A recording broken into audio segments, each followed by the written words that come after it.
एक मिनट माननीय सदस्यगण, आप बैठे बैठे कमेंट्स नहीं कर रहे और सीनियर लीडर महाराज जी की तो आदत पड़ गई बैठे बैठे कमेंट्स करने की। राष्ट्रपति का अभिभाषण हो तो कमेंट्स करे, तो कमेंट नो, गलत, नो।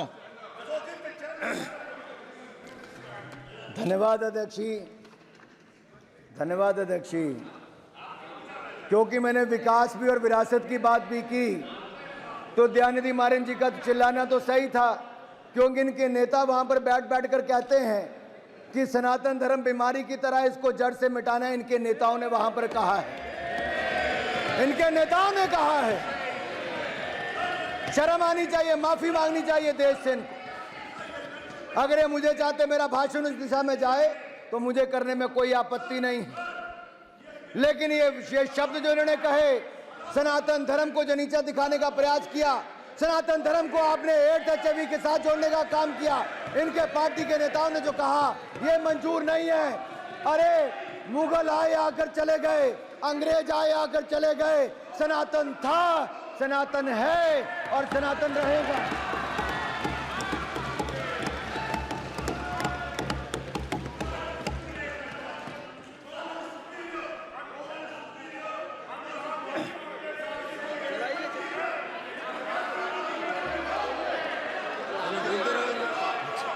उन्होंने क्या बोला कि सनातन रहेगा, यही बोला ना। आपको आपत्ति है सनातन रहने पे? चलिए। अध्यक्ष जी, हम सबके जीवन में जो 500 साल तक हमारी पूर्व की पीढ़ियों के जीवन में भी जो समय नहीं आया, हम सौभाग्यशाली, हम कोविड से भी बच गए, और जो 500 साल में किसी को अवसर नहीं मिला, वो हमारी आंखों के सामने भव्य और दिव्य राम मंदिर का निर्माण भी हुआ।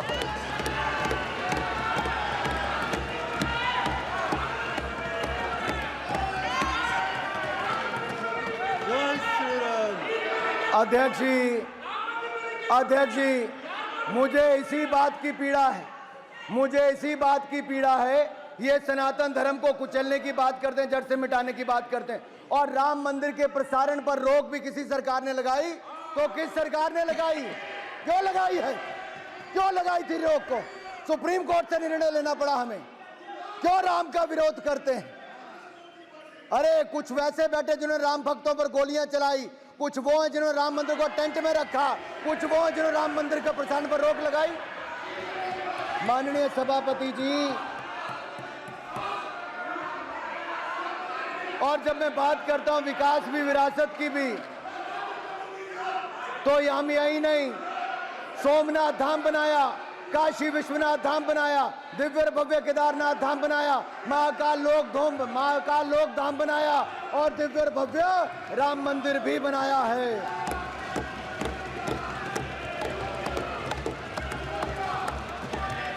हमने बौद्ध सर्किट भी बनाया, करतारपुर कॉरिडोर, करतारपुर दा लांगा भी खुलवाया, जो कोई नहीं करवा पाया। पंडित नेहरू की गलती थी, जिन्होंने आजादी के समय, पार्टीशन के समय करतारपुर का हमारा गुरुद्वारा भी उस तरफ छोड़ दिया। दूरबीन लगाकर दर्शन करते थे। नरेंद्र मोदी जी की सरकार में हमारी सरकार ने करतारपुर कॉरिडोर खुलवाया, और हेमकुंड साहब में रोपवे बनाने का काम भी हमारी सरकार कर रही है। माननीय अध्यक्ष जी, 550वां प्रकाशोत्सव गुरु नानक देव जी का मनाया, 400वां प्रकाशोत्सव गुरु तेग बहादुर जी का, 350वां गुरु गोविंद सिंह जी का हमारी सरकार ने मनाया है। और यही नहीं, अगर साहिबजादों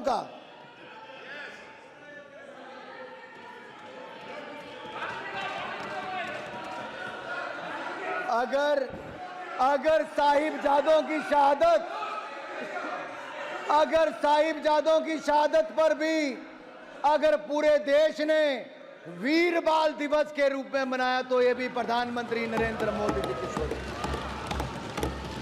अरे आपके समय तो ब्लू स्टार ऑपरेशन हुआ था, हरमंदिर साहब में क्या क्या हुआ, और 84 के दंगे देश भूला नहीं है। सिखों का कत्लेआम ये कांग्रेस की सरकार के समय ही हुआ था।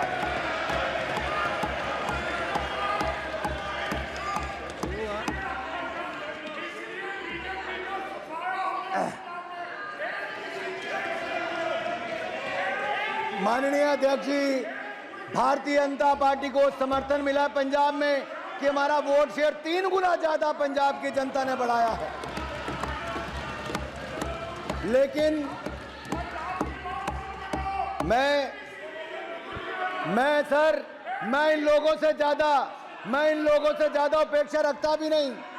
अरे इन्होंने इस चुनाव में भय भ्रम की राजनीति की और इन्होंने यहां तक कि वो लोग जो प्रधानमंत्री जी के बारे में कहते थे बोटी बोटी नोच लेंगे, आपने उनको भी टिकट देकर सांसद बनाने का काम किया।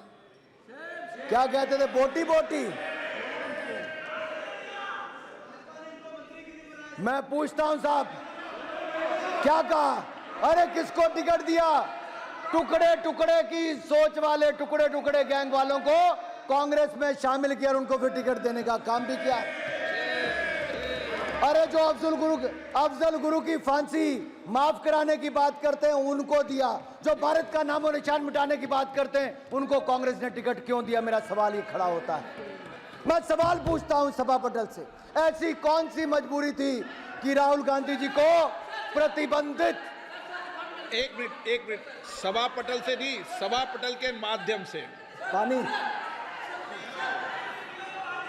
माननीय सदस्य को करेक्शन कर ले, सभा पटल से नहीं, सभा पटल के माध्यम। बिल्कुल, मैं क्षमा चाहता हूं अध्यक्ष जी, आपके माध्यम से करेक्ट कर दे।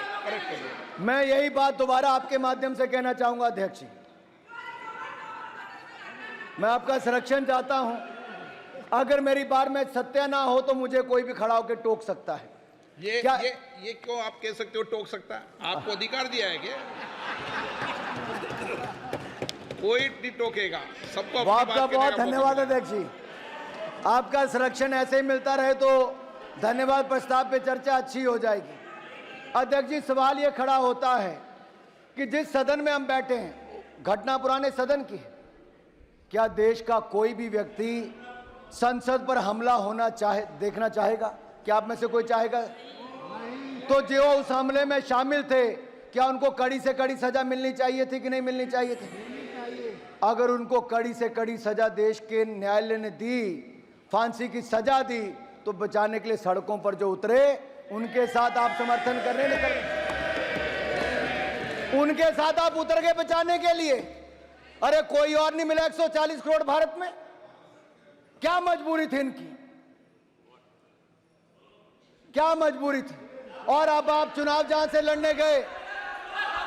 चुनाव लड़ने गए वहां से किसी और का नहीं अध्यक्ष जी, पीएफआई जैसी संस्थाओं का, मुस्लिम लीग जैसी संस्थाओं का समर्थन लेकर भी कुछ लोग चुनकर आए हैं। देश जवाब मांगता है। ऐसी कौन सी मजबूरी थी? कौन सी मजबूरी थी? कौन सी मजबूरी थी? अरे इनका इतिहास ही वैसा रहा है।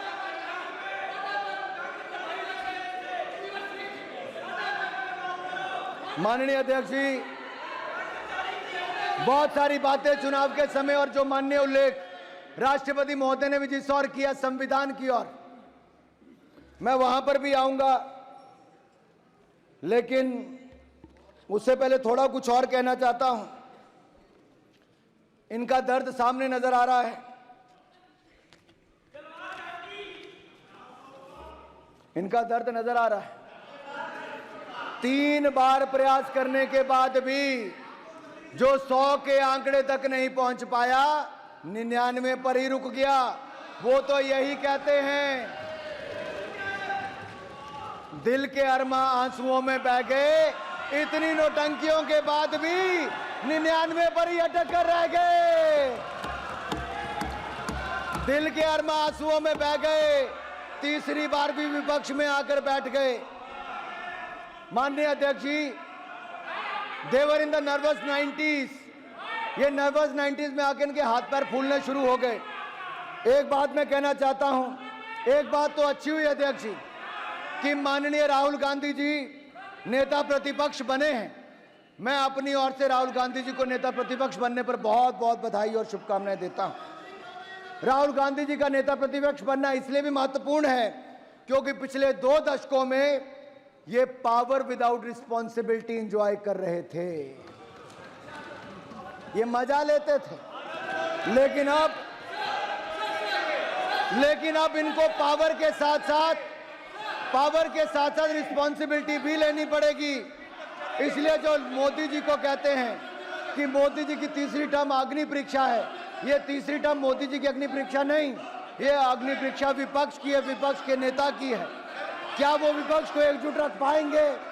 क्या वो पहले की तरह जो 50% माननीय अध्यक्ष जी, जिनको लोकसभा बंक करने की आदत थी, 50% से कम हाजिरी थी, क्या वो सारा दिन लोकसभा में बैठ पाएंगे? अच्छा नहीं है, ओह आज भी नहीं है अध्यक्ष जी। क्या वो लोकसभा में बैठ पाएंगे? देर शाम तक बैठना पड़ेगा, जैसा माननीय प्रधानमंत्री जी इस पार्लियामेंट हाउस में रहते हैं। अब आपको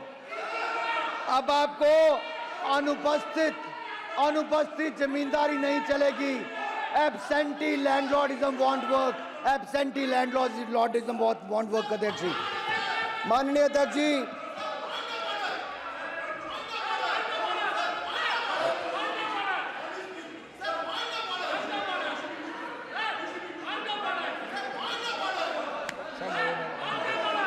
माननीय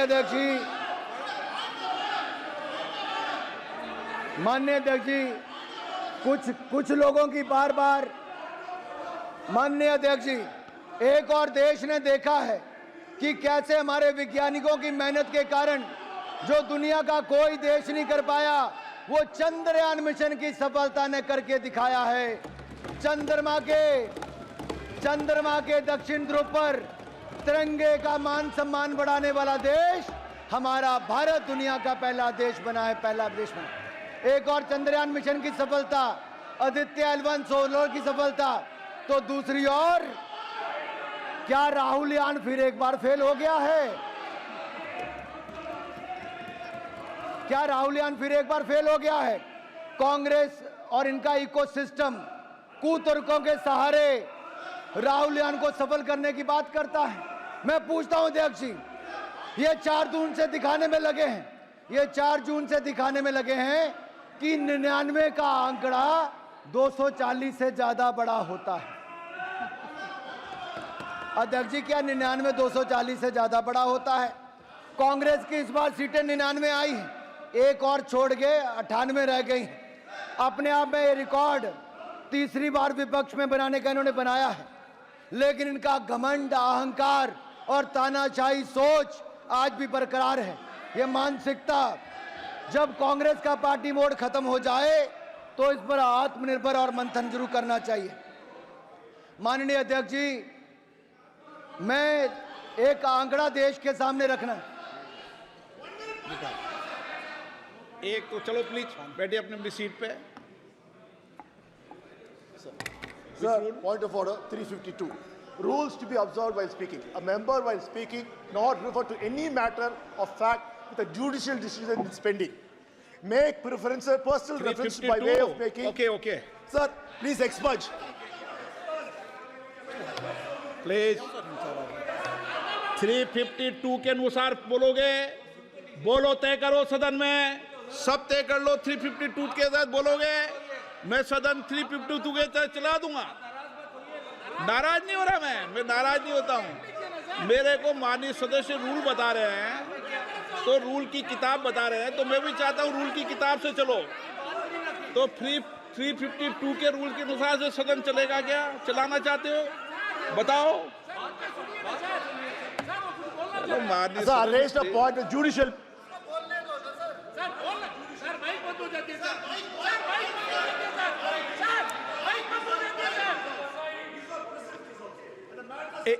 ओके प्लीज। ओके अभी नीट का विषय भी अदालत में चल रहा था, फिर क्यों उठा रहे थे?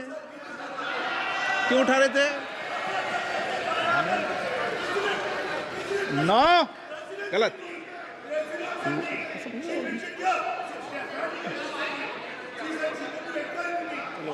अच्छा माननीय सदस्य, नीट का विषय अभी सुप्रीम कोर्ट में नहीं चल रहा, फिर क्यों उठा रहे थे आप?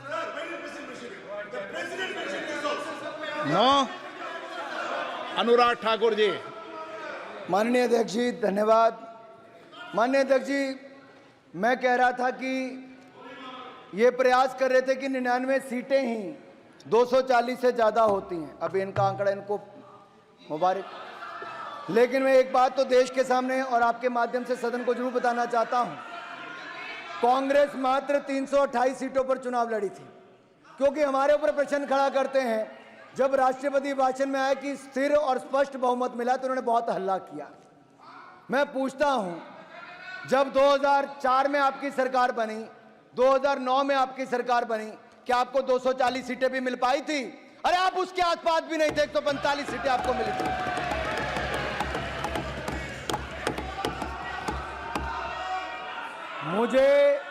मुझे जितना मजबूर करोगे कांग्रेस की उतनी परतें खुलती जाएंगी। कांग्रेस, अब माननीय अध्यक्ष जी, ये लड़े ही मात्र 60% सीटों पर थी। ये देश की सबसे पुराना राजनीतिक दल मात्र 60 सीटों पर चुनाव लड़ा, 60% सीटों पर, 328 सीटों पर, और उनमें से भी 70% सीटों पर कांग्रेस हार गई। जनता ने इनको नकार दिया है। 328 सीटों में से 229 सीटों पर कांग्रेस की हार हुई है। जनता ने आपको नकार दिया है। एक तो लड़ाई 60% सीटों पर, उसके बाद 70% सीटों पर हार गए। और यही नहीं सर, जब कोई पार्टी अपना स्टैंडर्ड इतना लो सेट कर लेती है और बिलो एवरेज परफॉर्मेंस आती है तो उसको वो भी ओवरवेलमिंग लगता है।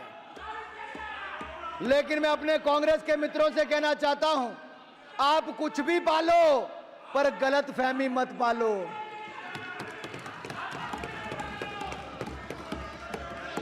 अगर आपको ये चार्ट देखना है तो इस चार्ट में अध्यक्ष जी मैं सभा पटल पर रख सकता हूं, कांग्रेस की कितनी सीटें कब कब आई। ये चार्ट बहुत कुछ दिखाता है माननीय अध्यक्ष जी। ये चार्ट में ये दिखता है कि यूपीए की जब आपकी पहली सरकार थी तो कांग्रेस की मात्र 145 सीटें आई थी और उस समय भारतीय जनता पार्टी की 138 सीटें थी। 7 सीटों का फर्क था। और आप में और हमारे में सिर्फ 7 सीट का अंतर था। भाजपा और कांग्रेस में सरकार आपने बनाई, हमने तो कुछ नहीं कहा। आपने 5 साल सरकार चलाई। फिर 2000 आपका उस समय वोट शेयर था मात्र 26.53%। 2009 में यूपीए की सरकार फिर आई, आपकी 206 सीटें आई। लेकिन आपके लिए वो स्थिर सरकार थी, आपके लिए वो कांग्रेस की सरकार थी, स्थिर सरकार थी। लेकिन नरेंद्र मोदी जी के नेतृत्व में भारतीय जनता पार्टी 282 सीटें जीतकर 2014 में 1984 के बाद पूर्ण बहुमत की सरकार किसी ने बनाई तो हमने भारतीय जनता पार्टी एनडीए की सरकार बनी। और 2019 में 303 सीटें केवल भारतीय जनता पार्टी ने जीती और हमारा वोट शेयर भी पहले से ज्यादा बढ़ा। और मैं कहना चाहता हूं माननीय अध्यक्ष जी, 31% vote share Bharatiya Janata party का 2014 में था और 37.36% वोट शेयर हमारा 2019 में था और कांग्रेस का वोट शेयर मात्र 19.39% था, मात्र 19.39%। और इस बार भी हमारा वोट शेयर 36.56% है और 240 सीटें जीतकर और गठबंधन को पूर्ण बहुमत और स्पष्ट बहुमत मिला है।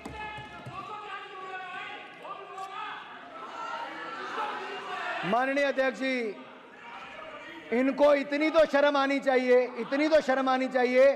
कि इन्होंने 2014 में 44 सीटें, 2019 में 52 सीटें और अब 99, 98 जो गिनना आप वो गिन लें, उतनी सीटें जिनकर ये 3 बार की सीटें गिन लें तब भी 240 से कम है। हमारे सामने खड़े कहीं नहीं होते। और सुनना रहता है, और सुनना है।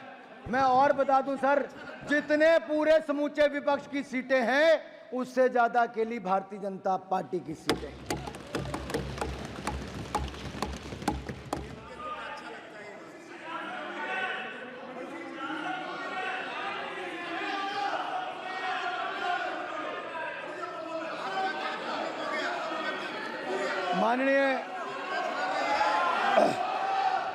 माननीय अध्यक्ष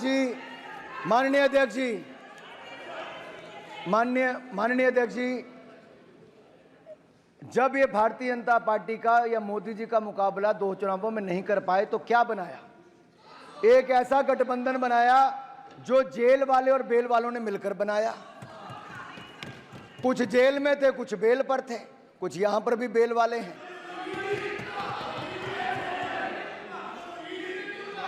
माननीय अध्यक्ष जी, इतना ही नहीं, इनकी पूर्व की सरकारों में जहां कितने ही घोटाले हुए, 2G घोटाला, कॉमनवेल्थ खेल घोटाला, कोयला घोटाला, अंतरिक्ष घोटाला, देवास घोटाला, सबमरीन घोटाला, घोटाले पे घोटाला हुआ, अगस्ता वेस्टलैंड घोटाला हो, नेशनल हेरल्ड घोटाला हो, कोई घोटालों की कमी नहीं छोड़ी। इन्होंने अपने सहयोगी भी चुने तो शराब घोटाले वाले चुने, जमीन घोटाले वाले चुने, रिवर फ्रंट घोटाले वाले चुने, और तो और वो सब चुने जो जेल और बेल पर थे। माननीय अध्यक्ष जी, इनकी एक पार्टी तो ऐसी है जिसका शिक्षक भर्ती घोटाला हो, पॉन्जी स्कीम का घोटाला हो, चिटफंड घोटाला हो, वो भी साथ में ही है, जहां पेंटिंग भी 3-3 करोड़ रुपए की बिक जाती है। एक ऐसा नेता है जो अपने आप को दुनिया का सबसे ईमानदार नेता बताता था, और वो इतना ईमानदार निकला कि देखो आज जेल में है। हमने अध्यक्ष जी वर्क फ्रॉम होम तो सुना था अध्यक्ष जी,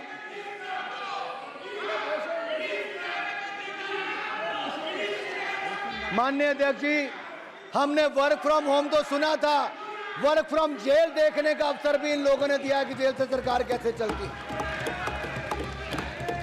अपने आप को सबसे ईमानदार बताने वाला आज कट्टर बेईमान कोई है तो आज जेल में है, और जो जेल से निकलकर आए थे, जैसे टिफिन ब्रेक, लंच ब्रेक लेकर चुनाव प्रचार करने, वो बैक टू तिहाड़ चले गए, और खैर इनके गठबंधन की दुर्गति देखकर मुझे एक गीत याद आता है, सोचता हूं कि वो कितने मासूम थे, क्या से क्या हो गया देखते देखते। वो जो कहते थे गठबंधन करेंगे ना कभी, बच्चों की कसम भी खा गए भूल कर देखते देखते। गठबंधन भी किया तो किसने, एक राज्य में किया, दूसरे राज्य में नहीं किया। आज दिल्ली की जहां पर मैं खड़ा हूं वहीं की हालत देख लीजिए, चोर चोर मुसेरा भाई, सब ने मिलकर गठबंधन की गुहार लगाई, लेकिन दिल्ली की जनता ने खाता भी नहीं खुलने दिया, सातों की सातों सीटों पर कमल का फूल खिलाने का काम किया है। माननीय अध्यक्ष जी, ये कैसी सरकार दिल्ली में है, जिसका शिक्षा मंत्री शराब मंत्री जेल में है, जिसका जेल मंत्री जेल में है, जिसका कानून मंत्री जाली फर्जी MA LLB की डिग्री लेकर वो उसमें जेल में, उसको इस्तीफा देना पड़ा। और यही नहीं, आपका नहीं, दिल्ली का, आपकी मैं बाद में बात करूंगा, अभी आपकी बात बाद में करूंगा। और जो देखिए, मुझे लगता था अध्यक्ष जी, जिस तरह से तमिलनाडु में 60 के लगभग लोगों की मौत शराब, नकली शराब के कारण हुई, आपको तो खड़े होकर नहीं बोलना चाहिए था।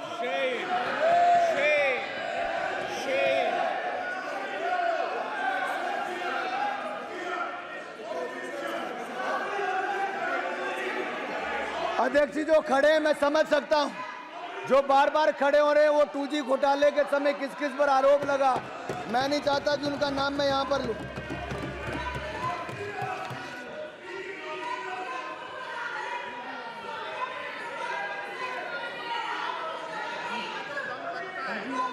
माननीय अध्यक्ष जी, जब इनको लगा, माननीय अध्यक्ष जी, जब इनको लगा कि घोटाले वालों का सारा गठबंधन इकट्ठा करने के बाद भी, भ्रष्टाचारियों का कुनबा इकट्ठा करने के बाद भी हमें टक्कर नहीं दे पाएंगे, तो भय, भ्रम और अफवाहें फैलाने की राजनीति की गई। क्या क्या इस चुनाव में नहीं हुआ, और जिस और इशारा राष्ट्रपति जी के अभिभाषण में आता था, चाहे टेक्नोलॉजी का दुरुपयोग हो, चाहे वाले फैलाने की बात हो, ये आज नहीं, ये बार बार इनके प्रयास हैं, और विदेशी ताकतों का हाथ भी इस चुनाव में देखा गया कि किस तरह से हकराया गया। ये EVM पर भी आरोप लगाते गए, और बाकी बूथ कैप्चरिंग की तो मैं बात उस पर आऊंगा, सब पे अभी। माननीय अध्यक्ष जी, दुख इस बात का है कि इनके कुछ नेताओं ने हम हिंदुस्तान के लोगों पर नस्ल भेदी टिप्पणियां की हैं। जहरीले बोल सैम पिटीरोड़ा, जो किसी के अंकल, फ्रेंड, फिलोसफर, गाइड है, और सर सैम पिट्रोडा का ये बयान मैं पूछना चाहता हूं राहुल गांधी जी से, क्या सैम पिट्रोडा का ये बयान और कांग्रेस की सोच एक है? अगर ऐसा नहीं तो कौन सी मजबूरी है कि अंकल सैम को पार्टी में लेना वापिस जरूरी है? मैं केवल कांग्रेस से ही नहीं, मैं राहुल गांधी जी नेता प्रतिपक्ष से जिम्मेदारी लेनी पड़ेगी। राहुल गांधी जी को जिम्मेदारी लेनी पड़ेगी। क्या वो सैम पिट्रोडा के बयान से सहमत हैं कि नहीं सहमत है? क्या नस्लभेदी टिप्पणी ये भारत के लोगों को स्वीकार नहीं? मैं पूछता हूं, आप दक्षिण के भारत, उत्तर भारत, पश्चिम भारत, पूर्व भारत के लोगों को नस्लभेदी टिप्पणी करते हो, हमें स्वीकार नहीं। ये भारत के लोगों का अपमान है, हम कभी स्वीकार नहीं करेंगे। मैं पूछना चाहता हूं विपक्ष के नेताओं से, चाहे अखिलेश जी हैं, मारन जी हैं, राजा जी हैं, सुप्रिया जी हैं, बाकी सब हैं, सुदीप दा, बाकी सब लोग हैं, क्या आप सैम पिट्रोडा के बयान से और कांग्रेस की सोच से सहमत हैं? और मैं दूसरा पूछना चाहता हूं कि यहीं सर यहीं नहीं रुके, इनके साथी वो भी चुनकर आए जिन्होंने इस पवित्र स्थल पर जय फिलिस्तीन का नारा लगाया है। ये जय फिलिस्तीन का नारा मंजूर नहीं है। क्या यही दिन देखना था अध्यक्ष जी? अरे जो मां भारती के लिए ना बोल सकें, जो मां भारत माता की जय करने में जिनके मुंह में दही जम जाता हो, होंठ सिल जाते हो, वो जय फिलिस्तीन के नारे लगाएंगे? क्या हम उस दिशा में बढ़ रहे हैं? कभी ये लोग जय पाकिस्तान, जय चीन भी बोलेंगे? ये दुर्भाग्य है अध्यक्ष जी, ये दिन। और मैं एक और कहना चाहता हूं, संविधान को बार बार हाथ में लहरा कर क्या करना चाहते हैं? अगर नेता प्रतिपक्ष अपने आप को संविधान के रक्षक कहते हैं तो मैं चुनौती देता हूं कि वो सदन में आए और आश्वासन दें कि इमरजेंसी जैसी गलती कांग्रेस वापस कभी नहीं करेगी। आपको देश को कहना पड़ेगा।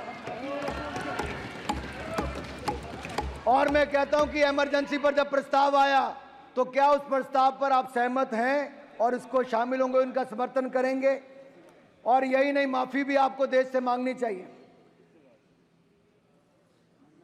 सभापति जी, संविधान is being tossed around like the world secularism was, devaluating and demeaning it, that too by a party who has forever been acting against the ethos of both the words।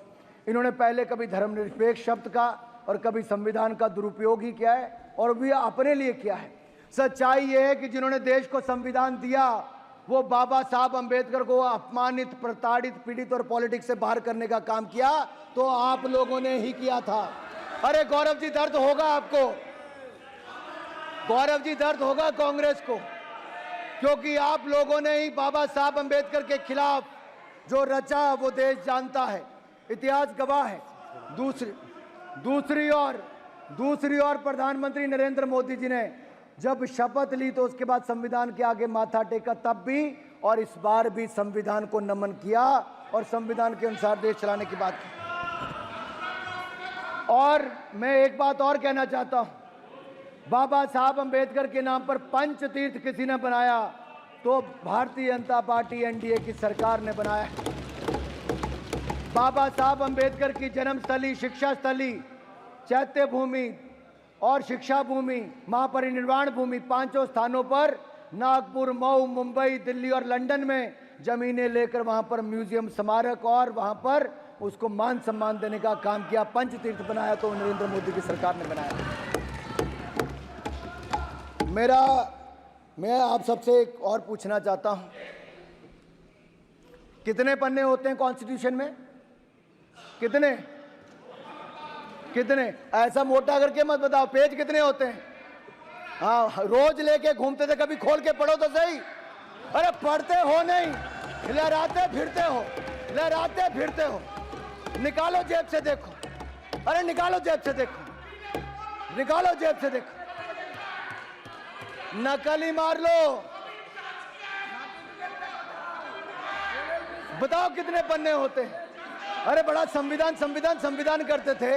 पहले संविधान बनाने वाले को, उनको प्रताड़ित करते हैं, अब संविधान दिखाते, पढ़ते नहीं है। संविधान को कुचला किसी ने।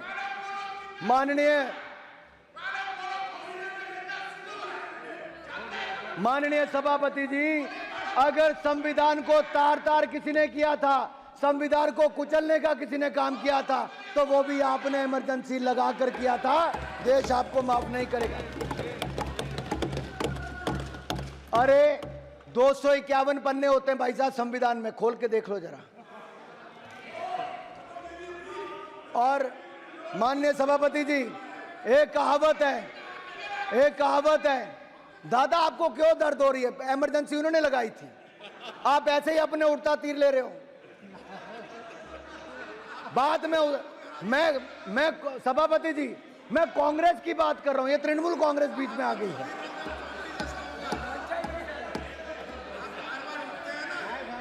अब सच्चाई तो ये है माननीय सभापति जी, सच्चाई ये है कि जो कभी कांग्रेस के नेता सदन थे, सच्चे तृणमूल वाले इनके लिए बोलते कांग्रेस के लिए, आज कांग्रेस तो अपने नेता सदन अधीर रंजन चौधरी के लिए खड़ी नहीं हुई, एक सभा करने भी इनके नेता नहीं गए, और ममता जी के आगे उनको बेचारे को कांग्रेस अपने नेता के साथ खड़ी नहीं हो पाई। ऐसी कौन सी मजबूरी थी कि कांग्रेस को बंगाल में घुटने टेकने जरूरी था? और बैठिए, तमिलनाडु नहीं है, बैठिए। मारन जी को दर्द हो रहा है। मैं कांग्रेस के बारे में इतना ही कहूंगा, ये तो संविधान की बात आपके मुंह से वो लगती है कि 100 चूहे खाकर बिल्ली हज को चली। और कांग्रेसीकरण करने की बात करूं, जैसा ये हर योजना का करते हैं, अगर इसको मैं कांग्रेसीकरण करके कहूं कि 100 संशोधन करके कांग्रेस संविधान बचाने को चली। अरे माननीय सभापति जी, जिस पार्टी की बुनियाद ही संविधान की हत्या से, रिश्ते खून से बनी हो, वह पार्टी आज संविधान बचाने की बात करे तो गले नहीं उतरती है। ये तो वही बात हो गई कि अपने घर में नकली फूल रखने वाले बगीचों का शौक होने की बात कर रहे हैं आप पर, ये बिल्कुल। और मैं याद करवाना चाहता हूं, आपके माध्यम से सदन को बताना चाहता हूं, केंद्र में कांग्रेस की सरकारों ने आज तक धारा 356 का कितना दुरुपयोग किया है, और इसको दुरुपयोग करते हुए इन्होंने 93 बार 93 टाइम्स राज्यों में विपक्ष की चुनी हुई सरकारों को बर्खास्त करने का काम किया, तो कांग्रेस ने किया। अरे इनका अहंकार और तानाशाही इतनी थी कि Indira is India and India is Indira, इस तरह के नारे लगाते थे। इंदिरा गांधी जिन्होंने देश पर आपातकाल थोपा था, उन्होंने भी संविधान पर 50 बार 356 का दुरुपयोग करके सरकारों को बर्खास्त किया था। इंडी गठबंधन की कैसी विडंबना है कि इस गठबंधन में शामिल वामपंथी दल, जिनकी पहली बार अगर सरकार को किसी ने बर्खास्त किया तो उस समय की सरकार ने किया था, कांग्रेस की सरकार ने, और कम्युनिस्ट पार्टी आज उनका समर्थन करने की बात करती है। और डीएमके जो इस गठबंधन के हिस्सा हैं, आपकी सरकार को भी उस समय बर्खास्त किया तो कांग्रेस ने किया था, और इंदिरा जी ने तो इसका 12 बार से ज्यादा दुरुपयोग किया। और यही नहीं, और ये तो कांग्रेस तो इसकी मूल भावना के साथ खिलवाड़ करती रही। मैं आपको कहना चाहता हूं, नेहरू जी ने तो संविधान की आत्मा को ही खत्म कर दिया था। देश की संविधान बनने के 15 महीने के अंदर ही संविधान पर सबसे पहला प्रहार नेहरू जी ने किया था। आर्टिकल 19 जो इस देश के नागरिकों को विचार और अभिव्यक्ति की, अरे सुनना पड़ेगा भाई, क्यों? अगर माननीय अध्यक्ष जी सच नहीं है तो खड़ा होकर बोले कि नेहरू जी ने नहीं किया। अरे देश की संविधान की आत्मा को खत्म करने का काम किया तो नेहरू जी ने किया था, मैं डंके की चोट पर कहता हूं। और ये आर्टिकल 19 को इस देश के नागरिकों को विचार और अभिव्यक्ति की स्वतंत्रता का अधिकार देता है। इन्होंने उस आर्टिकल को ही अंकुश लगाने का प्रयास किया। यह मामला था ऑर्गेनाइजर और क्रॉस रोड पत्रिकाओं पर नेहरू जी की आलोचना हुई। लिखा सिर्फ इतना था कि पाकिस्तान में पीड़ित हिंदुओं की आवाज उठाई थी। तो पाकिस्तान में पीड़ित हिंदुओं की आवाज उठाने का दर्द, नेहरू जी को तो और धन्यवाद करना चाहिए था ऑर्गेनाइजर का, लेकिन उन्होंने उसके खिलाफ कड़ी कार्रवाई करने का काम किया और पहला संशोधन उन्होंने जून के महीने में, इसी महीने में लाए। और इंदिरा जी ने भी इमरजेंसी के निंदा प्रस्ताव, इंदिरा जी के समय वो पंडित नेहरू जी से और आगे निकल गई। 1975 में तो संविधान की हत्या ही कर दी, इमरजेंसी देश ने देखी। वो काला अध्याय देश भूलेगा नहीं। 21 महीनों के आपातकाल में 5 संविधान संशोधन हुए। अपने हिसाब से मिनी संविधान तैयार करने का, अध्यक्ष जी 5 मिनट में खत्म कर रहा हूं। संविधान तैयार करने का काम, मिनी संविधान तैयार करने का काम कांग्रेस ने किया। 42वें संशोधन में 40 अनुच्छेदों को ही बदल दिया गया और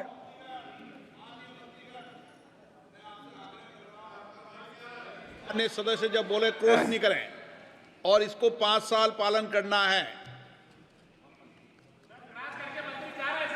सर एक नहीं अनेक ऐसे संशोधन किए गए।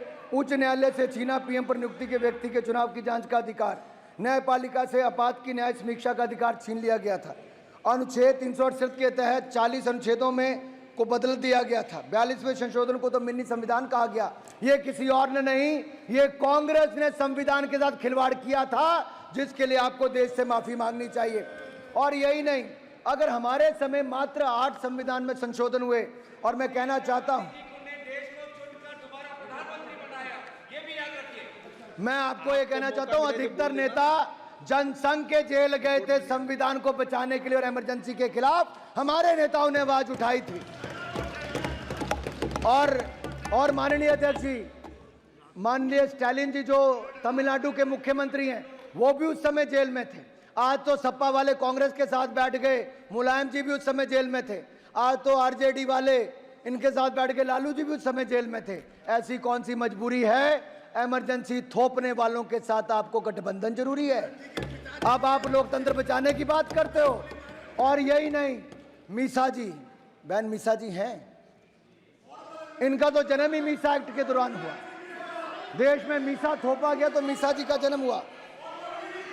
ना जाने कितने लोगों का जान ली गई। हर पार्टी के कार्यकर्ताओं को मौत के घाट उतार दिया गया। माननीय अध्यक्ष जी, यही नहीं, इन्होंने मैं अटल जी की 2 लाइनें कहना चाहता हूं। जो 1 साल जब इमरजेंसी का हुआ तो उन्होंने क्या कहा था? जुसलाता जेठ मास, शरद चांदनी उदास, सिसकी भरते सावन का, अंतर घट रीत गया, 1 बरस बीत गया। सिंचों में सिमट राजग, किंतु विकल प्राण विहग, धरती से अंबर तक गूंज मुक्ति गीत गया, 1 बरस बीत गया। ये हमारे नेताओं ने आप ईवीएम पर प्रश्न चिन्ह खड़ा करते थे, कहते थे ईवीएम ये हो जाएगा वो हो जाएगा। अब मैं इन सभी सांसदों से पूछना चाहता हूं विपक्ष के,